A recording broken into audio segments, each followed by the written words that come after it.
الإسلام ديني ومحمدا رسول الله ويقين.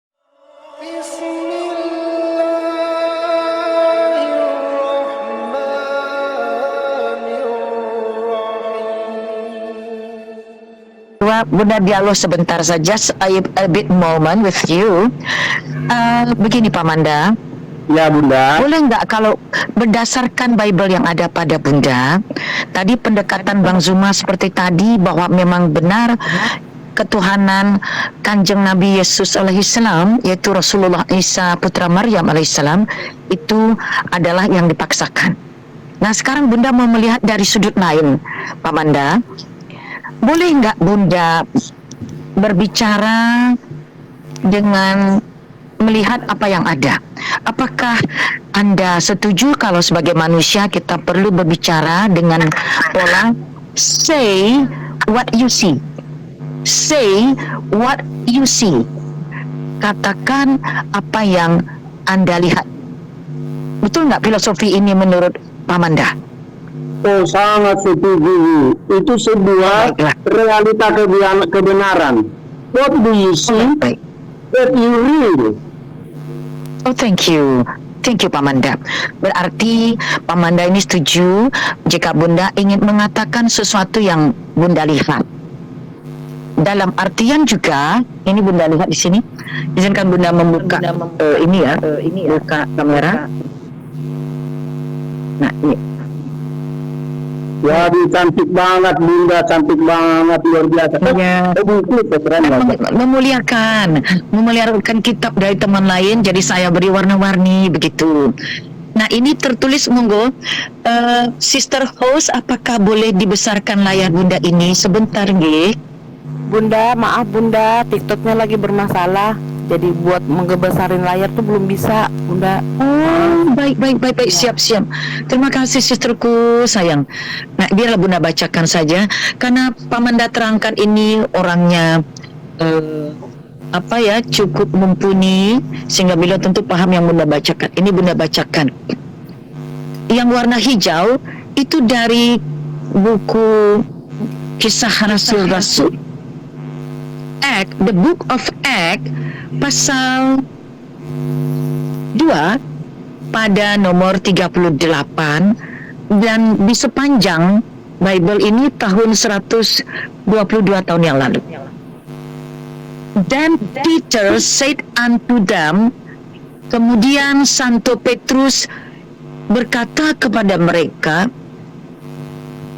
repent, bertaubatlah, every one of you in the name of Jesus for the remission sins, dan dibaptislah tiap orang di antara kalian. Ini beliau berkata kepada Yerusalem dalam nama Yesus Kristus untuk mendapatkan keringanan dosa kalian. And ye shall receive the gift of the Holy Ghost. Dan kalian pasti akan menerima hadiah dari Holy Ghost. Nah, karena Bunda berkata apa yang dilihat, jadi memang tidak ada Roh Kudus di dalam seluruh Bible orang-orang di dunia. Hanya di Indonesia, izinkan Bunda mengatakan yang nampak dan menerangkan yang tidak nampak. Karena Roh Kudus tidak ada, berarti kekristenan di Indonesia dapatlah dikategorikan bidat, membawa-bawa Roh Kudus.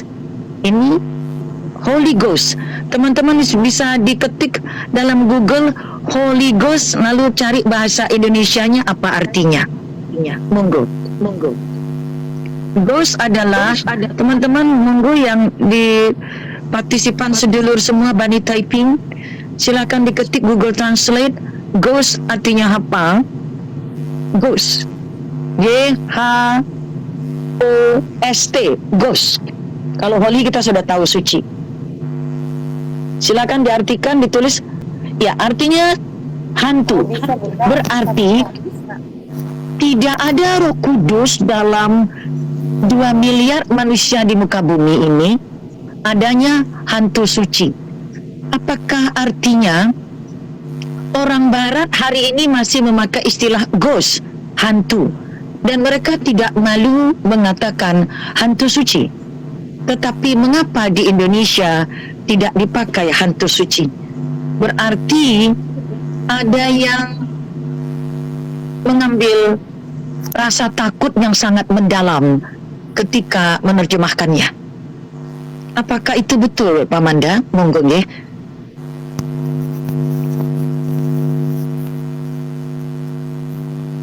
Jadi yang ditanyakan yang mana nih, Bunda? Enggak ngerti. Karena di Bible di Indonesia tidak pernah ada Roh Kudus. di Barat tidak pernah ada Roh Kudus. Berarti kekristenan di Indonesia bidat karena mengambil dari Al-Quran yaitu Roh Kudus. Jadi tidak ada Roh Kudus dalam Bible. Kalau mau original teksnya Ruach HaKodes. Iya. Nggak ada, Roh Kudus itu dicolong dari bahasa Qurani. Ruah Nah, itu HaKodes tambahan itu. penjelasannya Pak Manda. Jadi gini, Terima Bunda. kasih Kang Sudrajat. Ini yang Di dalam- disampaikan Kang Unggul tadi itu melengkapi Pak Manda. Ya, Silakan. betul, Boleh betul. nggak saya berkata begitu? Iya, iya. Jadi ketika disebut di dalam kitab Hebrew, ya, di dalam kitab Hebrew secara original teks disebut adalah agio pneumatos. Agio pneumatos. Ke dalam bahasa Inggris secara umum memang ditulis Holy Spirit,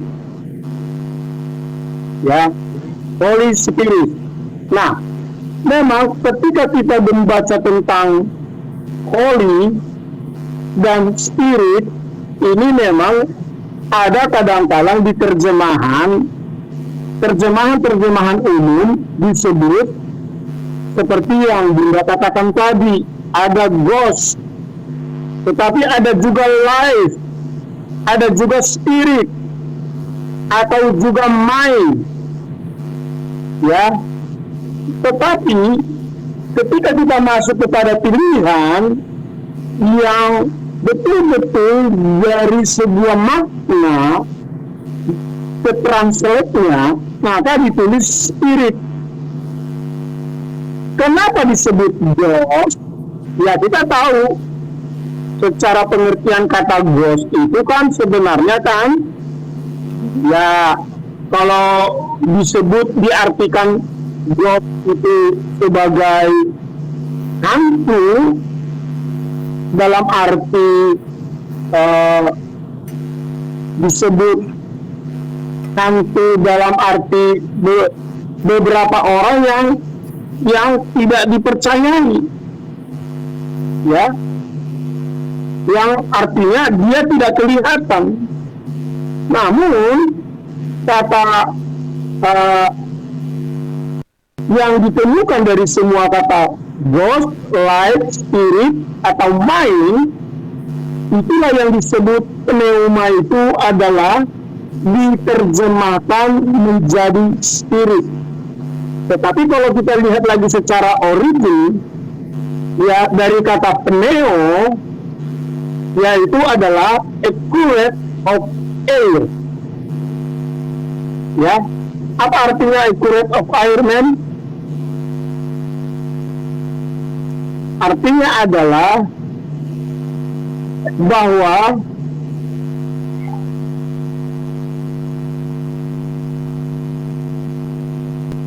Ya, baik, mungkin ada gangguan koneksi dengan Pak Manda terangkan.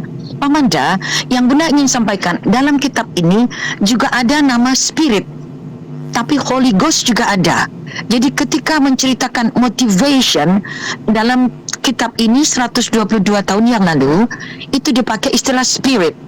Tetapi ketika menunjukkan kepada, nah ini, jadi teman-teman, yang benar adalah hidayah. Jadi Holy Ghost bukanlah bagian dari Tuhan. Holy Ghost menurut Bible adalah hidayah.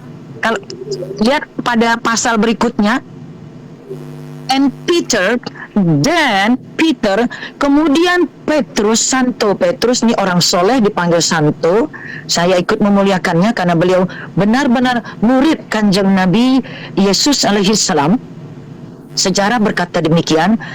Kemudian Santo Petrus atau kemudian orang soleh Petrus diisi with Holy Ghost, diisi dengan hidayah.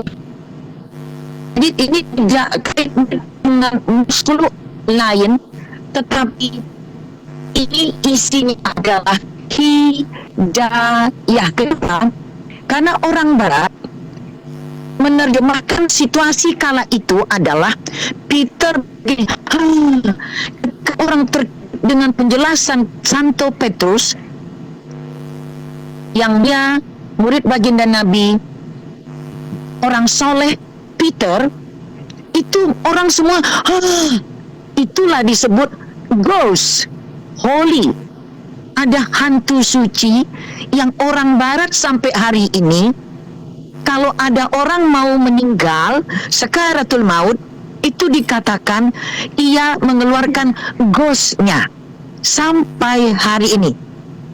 Jadi orang bule tidak ragu menyebutkan Holy Ghost, karena Bible adalah kitab perubahan sepanjang zaman.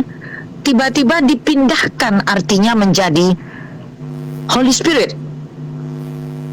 Nah, jadi lihat, dan Peter filled with the Holy Ghost, dipenuhi oleh banyaknya hidayah, said unto them, berkata kepada mereka, ye rulers of the people and elders of Israel, wahai para pejabat dan kaum-kaum tua dari Israel, dan seterusnya dan seterusnya. Dengan ini dari Bible yang tua tidak pernah mengatakan Holy Ghost adalah orang ketiga dalam Trinitas. Mengapa? Sejarahnya 58 tahun setelah Konsili di Nicea, barulah Holy Ghost dimasukkan menjadi bagian Trinitas.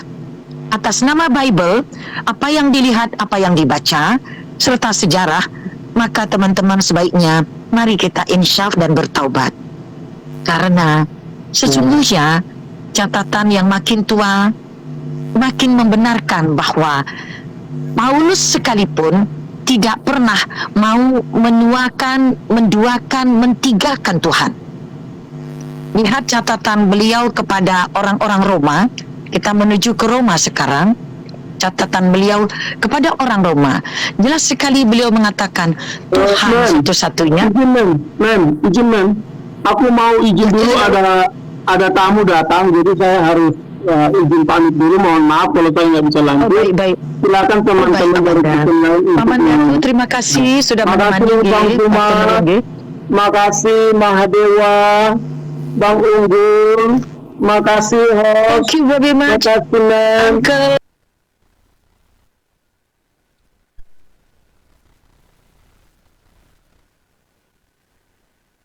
Uncle Johankan, thank you. My respect to you. Selalu. Amin.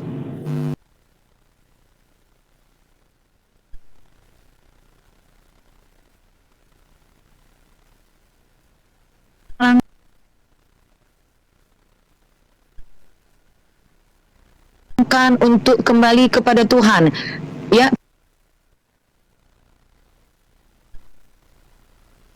to retain God in their knowledge, untuk selalu ingat Tuhan dalam semua